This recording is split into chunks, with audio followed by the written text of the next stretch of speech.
He towered above her, immaculately dressed in a tailored black suit and glossy Italian shoes, his jaw clenched in disdain.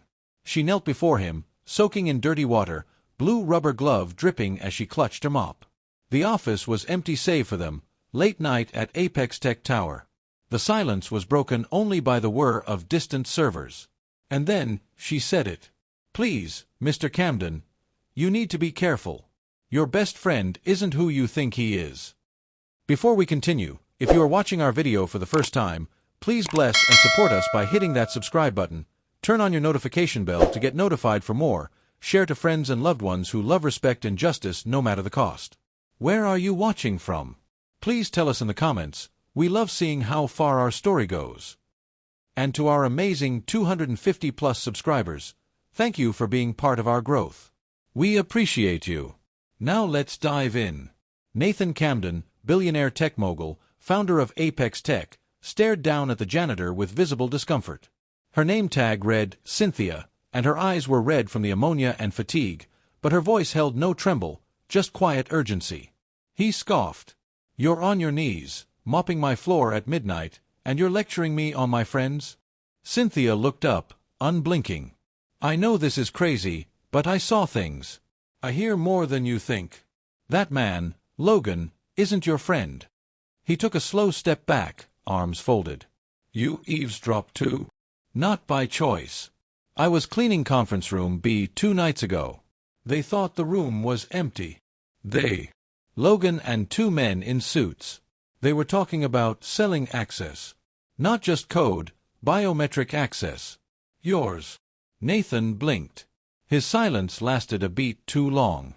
Then he let out a humorless laugh. "Logan helped build this company from nothing." "Exactly," she said, standing now, blue gloves still dripping. "Who better to know where to hit you than someone who helped you build it?" That night, she was escorted out of the building by security. Her mop was left behind. Nathan said nothing more. But he didn't sleep. The next day, everything changed. Apex Tech's internal systems went into lockdown mode at 10:04 a.m. The press would later call it the breach of the century. At first, it seemed like a server update glitch. Then, employees couldn't log in. Then, entire databases disappeared. Emails evaporated. The biometric security layer was overridden.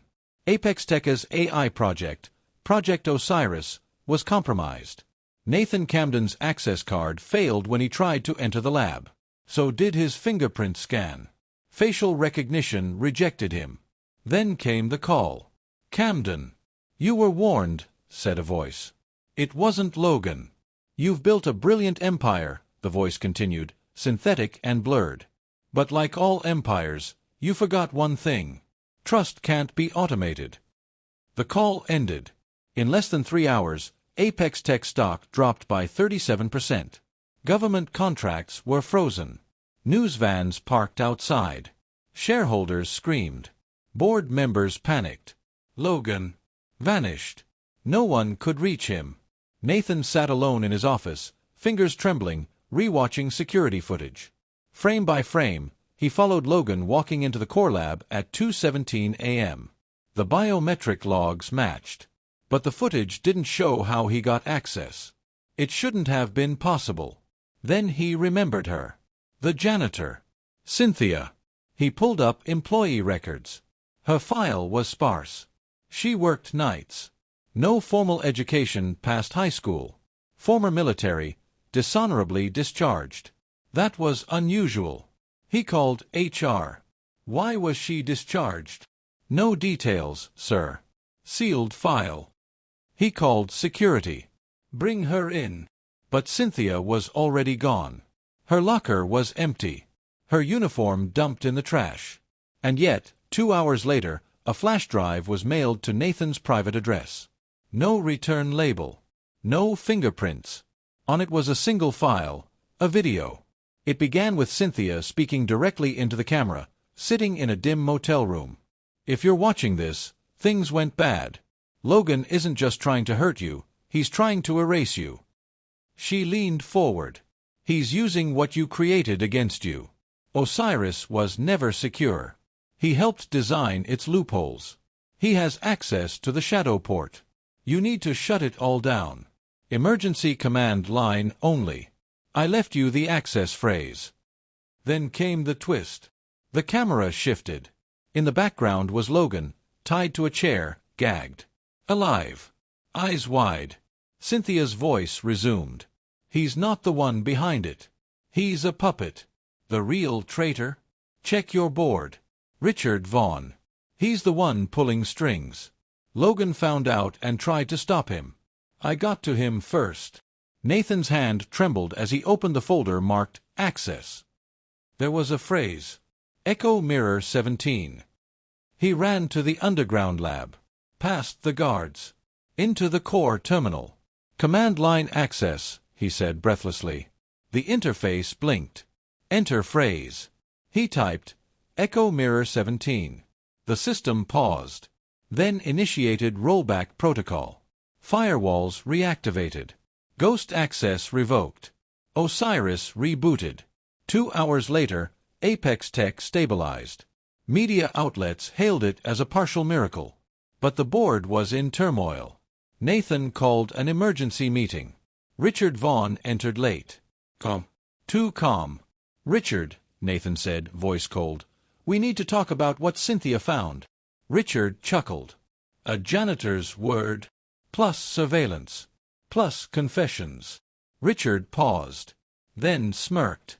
You don't have proof. I do now. Cynthia entered the boardroom. In uniform. But not the blue janitor uniform. A black suit. Badge clipped. Special Agent Cynthia Lyle, Cyber Defense Division, she said. Mr. Vaughn, you're under arrest. Gasps filled the room. Richard bolted, but agents swarmed him. He was cuffed before reaching the door. Nathan stood frozen. Cynthia walked up. We had a lead on Vaughn. I needed to get close.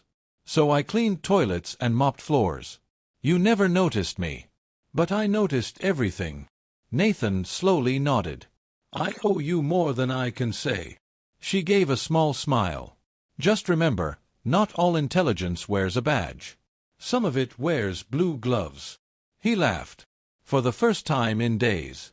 Weeks later, Apex Tech rebounded. Security was overhauled. Cynthia was offered a permanent role as head of internal threat detection. She declined. I prefer the shadows, she said. And vanished again. Nathan now walks the halls of his empire differently. No longer looking up, but also looking down. Listening. Watching.